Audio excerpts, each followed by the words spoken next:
Bienvenidas y bienvenidos. Hoy vamos a sumergirnos en unos textos muy interesantes sobre la evaluación y el tratamiento de los trastornos por consumo de sustancias, pero desde una perspectiva, digamos, psicodinámica. Sí, Veremos cómo ha evolucionado esta visión, ¿no? Desde las primeras ideas hasta los enfoques que se usan hoy y cómo se aplica en terapia. exacto. Vamos a analizar un poco los mecanismos psicológicos que, bueno, según esta corriente, están detrás de la adicción. La importancia también de las experiencias tempranas, claro, y cómo se abordan estas complejidades en la terapia. Usaremos un caso práctico para que se entienda mejor. Perfecto. La idea es captar esa vulnerabilidad de base que puede predisponer a alguien a la adicción. Muy bien, pues empecemos por el principio, ¿te parece? Sí, Las primeras formulaciones psicodinámicas, las más clásicas, veían la adicción como una búsqueda de placer o quizá más bien como un alivio de tensión, ¿no? sí, alivio sobre todo.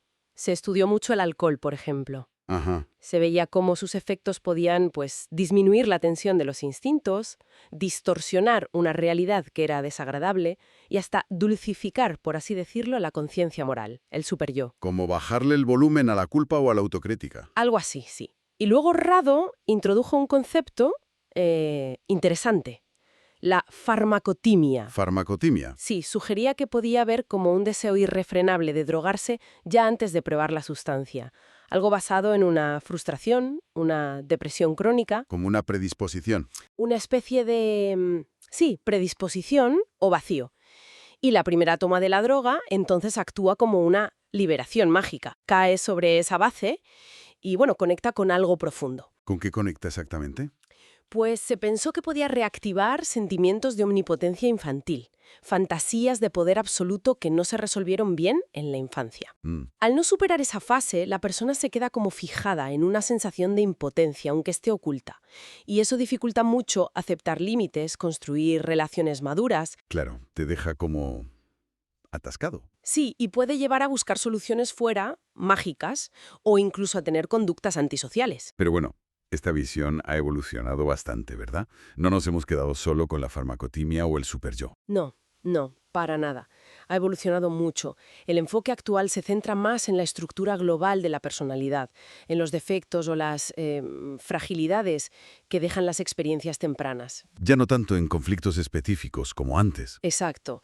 Ahora se mira más la autoestima, la capacidad para regular las emociones, la sensación de competencia personal, todo eso. Entiendo. Se considera que a menudo, en la adicción, hay lo que llamamos una estructura limítrofe. Limítrofe. ¿Qué significa eso exactamente? Pues imagina una personalidad con una vulnerabilidad de base importante, como unos cimientos algo débiles, aunque por fuera, superficialmente, pueda parecer fuerte o funcional. Vale. Y esto es clave, diferenciarlo de un consumo más circunstancial, ¿sabes? Por presión de grupo o por estrés puntual. Eso no implica necesariamente esta fragilidad estructural de la que hablamos. Eso en la terapia psicodinámica. ¿Cómo se aborda? Pues se parte precisamente de ahí, de reconocer esa fragilidad. Es fundamental evaluar si la persona puede asumir un cierto grado de responsabilidad, si puede comprometerse con la terapia. Claro, porque si no, es difícil avanzar. Muy difícil. A veces hay que considerar ingresos temporales o controles ambulatorios más estrictos. La terapia de grupo también puede ser un complemento muy útil. ¿Y el papel del terapeuta? Imagino que es complejo. Crucial. Tiene que empatizar mucho con el sufrimiento, contener la angustia que surge, que suele ser mucha, y ayudar poco a poco a desarrollar un yo más maduro, más sólido. Suena... Delicado, sobre todo la relación que se establece, ¿no? Terapeuta-paciente. muchísimo, porque enseguida aparece una ambivalencia muy fuerte. El terapeuta es visto a la vez como alguien que cuida, que protege, Ajá. y como una figura de autoridad, que frustra, que pone límites, que no da soluciones mágicas.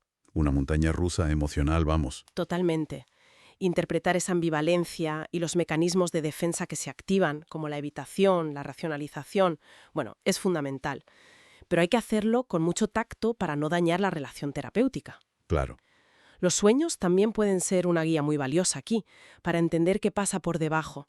Para bajarlo a tierra, tenemos un ejemplo clínico, el caso de María, 36 años, consumidora de cannabis y alcohol. Llega a consulta confundida, como paralizada en su vida. Sí, María es un buen ejemplo. Presentaba esa estructura de personalidad frágil, posiblemente limítrofe que comentábamos. Su infancia estuvo marcada por un padre muy autoritario y una madre bastante ausente emocionalmente. Vale. ¿Y cómo fue la terapia? Pues se combinó la empatía, validar su dolor infantil, con medidas prácticas para ayudarla a reducir el consumo. Pero surgieron resistencias, claro. Por ejemplo. Por ejemplo, entró en terapia de grupo, pero al poco tiempo quiso dejarla. Se sentía muy juzgada. Ajá. Y esto se pudo conectar con cómo se sentía desvalorizada por su padre. Estaba proyectando en el grupo, y también en mí como terapeuta, esa dinámica familiar, la autoridad crítica y la figura protectora que no estaba. Y ahí, interpretar esa ambivalencia fue lo importante. Exacto. Se respetó su decisión de dejar el grupo, pero se trabajó esa huida como una forma de evitar enfrentarse a esa herencia emocional tan complicada. Entiendo. Eso le permitió empezar a tomar conciencia de su enorme ambivalencia hacia las figuras parentales y en general hacia la autoridad. Se dio cuenta de que tenía interiorizado un complejo paterno, un patrón interno muy crítico. Una voz interna muy dura. Muy dura, sí, heredada de esa relación. Y su consumo era en parte una vía de escape regresiva de todo ese conflicto interno. Y mencionabas un sueño, ya más adelante en la terapia. Sí, más adelante, ya sin consumir, tuvo un sueño significativo.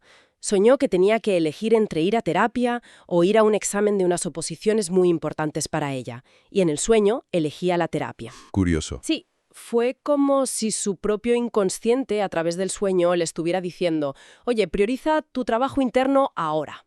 Le mostró la necesidad de cuidar su recuperación psicológica antes de meterse en más presión externa. Fue una señal de autorregulación, muy interesante. Entiendo la función del sueño ahí. Para ir terminando, desde esta perspectiva psicodinámica, ¿qué factores hacen que el tratamiento de una adicción sea más o menos complicado? Pues mira, la complejidad varía. Evidentemente, influye el nivel de adicción, el tipo de sustancias. Las drogas llamadas duras, como la heroína o el propio alcohol en fases avanzadas, generan más dependencia física y toxicidad, claro.